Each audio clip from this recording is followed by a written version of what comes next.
A conquista da América, Colombo e suas viagens.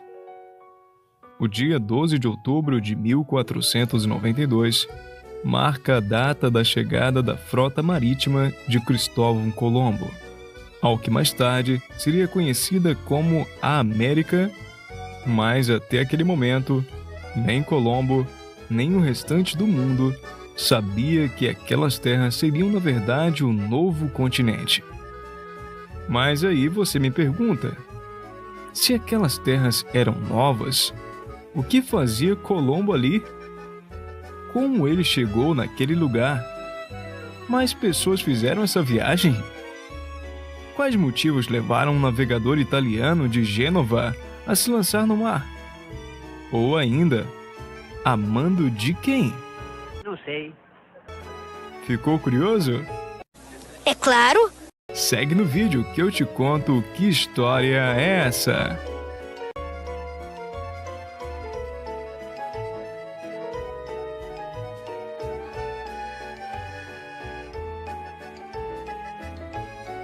Para começar a te contar essa história, é necessário entender o que se passava na Europa no século XV, em que os atores principais dessa conquista, Portugal e Espanha, estavam à frente desse processo, que ficaria conhecido posteriormente como a Era das Navegações, ou a Era dos Descobrimentos, nomenclatura equivocada usada na época, uma vez que as Américas já eram habitadas.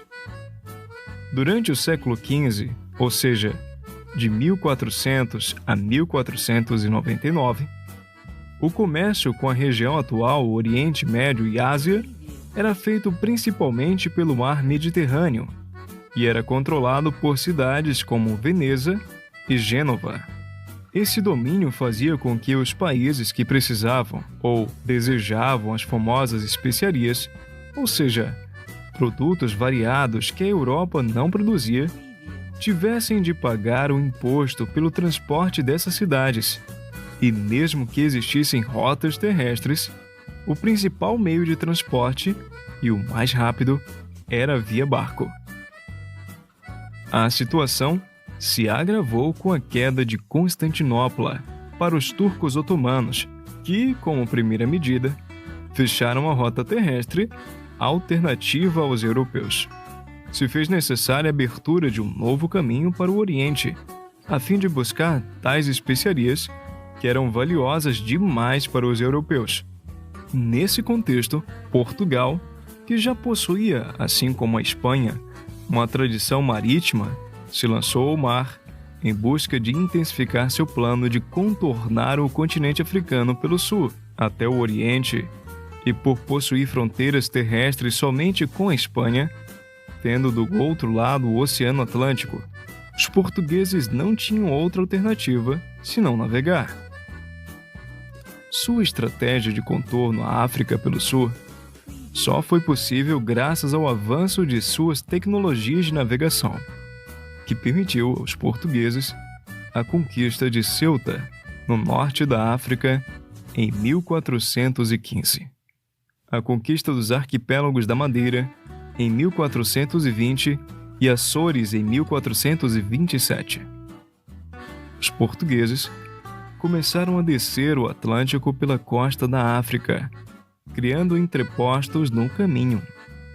E já em 1488, o navegador português Bartolomeu Dias conseguiu ultrapassar o Cabo das Tormentas, atual África do Sul.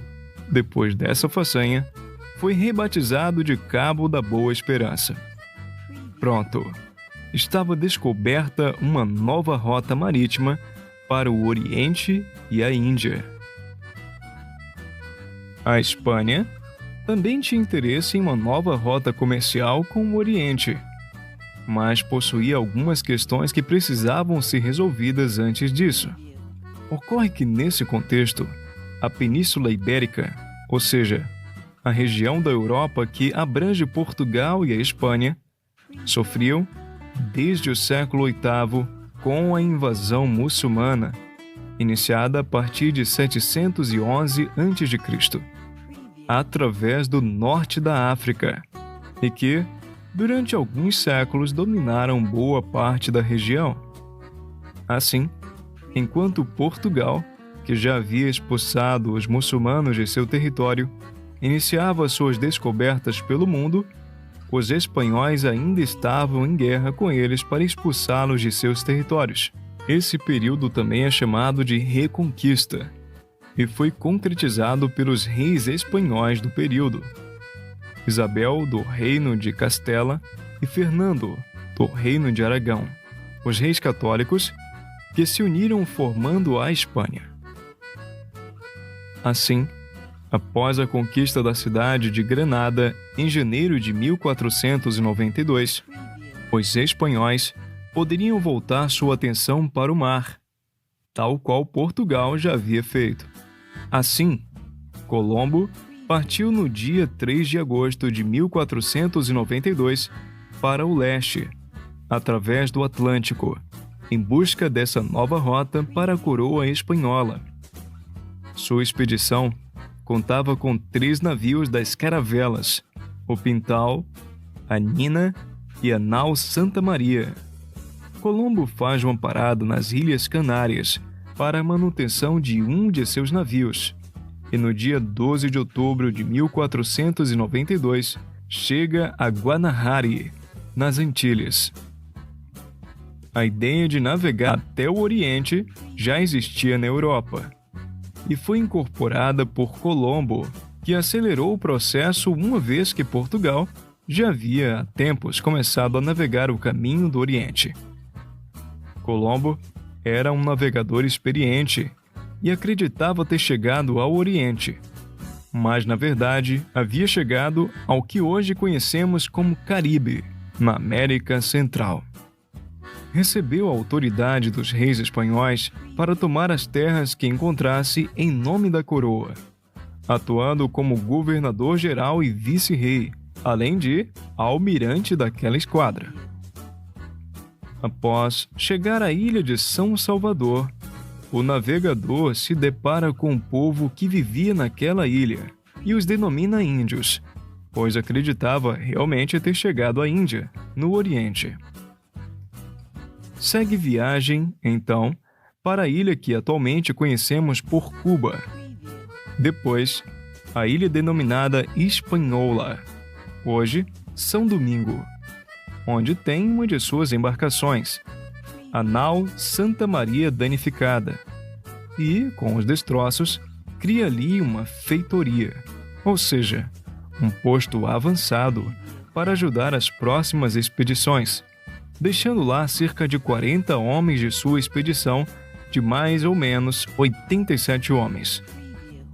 Voltou para a Espanha em janeiro de 1493, onde é recebido com toda a pompa possível. Essa é a sua primeira e mais bem-sucedida viagem das 4 que fez ao continente americano.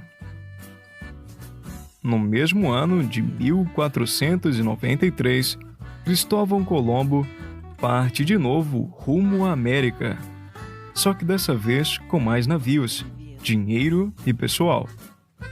O objetivo dessa nova expedição era tomar posse efetiva das terras encontradas, criando bases para a colonização dos territórios. Para tanto, a sua comitiva era composta por 17 navios e 1.200 homens com as mais variadas profissões. Ao chegar na ilha de Hispaniola, vê sua feitoria destruída e seus homens mortos. Mesmo assim, deixa mais pessoas ali, onde funda a primeira cidade europeia nas Américas. Ali, começa a conquista dos territórios americanos, processo que levaria, em pouco tempo, à quase extinção dos povos originais daquela região. Em sua terceira viagem para aquelas terras, Colombo navegou até a foz do rio Orinoco, na atual Venezuela. É o mais perto que o navegador chega do continente propriamente dito, mas, ao retornar para a ilha de Hispaniola, é preso pelos colonos descontentes com seu comando. É acorrentado e enviado de volta à Espanha, onde fica preso por 6 semanas até ser liberado pelos reis católicos. O fato de ter sido enviado acorrentado de volta à Espanha faz com que o navegador perca prestígio com os reis espanhóis. E mesmo assim, parte em 1502 para sua 4ª e última viagem ao continente que havia encontrado. Nessa expedição, o navegador mageia a costa da América Central em busca do estreito que o levaria enfim ao Oriente. Não o encontra e retorna para a Espanha em 1504, ano da morte de sua benfeitora Isabel de Castela, rainha da Espanha.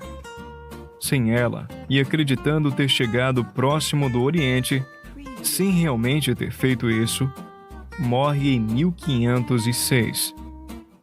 O termo descobrimento foi muito utilizado a partir do século XIX para designar a chegada dos europeus ao Novo Mundo. Porém, a utilização do termo descobrimento é hoje em dia muito discutida entre os historiadores de todo o mundo, uma vez que, em primeiro lugar, já existiam povos habitando as Américas. Ou seja, não é possível se descobrir aquilo que já está descoberto. Para além disso, hoje existem evidências da chegada dos nórdicos ao norte da América, mais precisamente no Canadá. E, em última análise, se trata de um termo imposto de forma irônica, que validou um processo cruel de conquista dos povos originais por parte dos europeus, ou seja, a chegada dos europeus à América com sua sede de poder, territórios, ouro e pedras preciosas, justificou o massacre de milhares de indígenas por meio das desumanizações do outro. Mas isso já é uma outra história. Muito obrigado por mais essa audiência. Vocês têm sido e vão continuar sendo o motivo de todo esse trabalho, que busca trazer a cada um de vocês um pouquinho do conhecimento em história que temos, com 2 vídeos por semana, sempre com muito conteúdo dedicado ao seu aprendizado, e para que possamos continuar a te fornecer todo esse conhecimento, já sabe, não é? O seu engajamento é de fundamental importância. Por isso, não deixe de continuar assistindo nossos vídeos até o fim. Curta, compartilhe com seus amigos e ative o sininho para não perder os próximos vídeos. Mais uma vez, muito obrigado. Te espero no próximo vídeo com mais um episódio do Que História é Essa?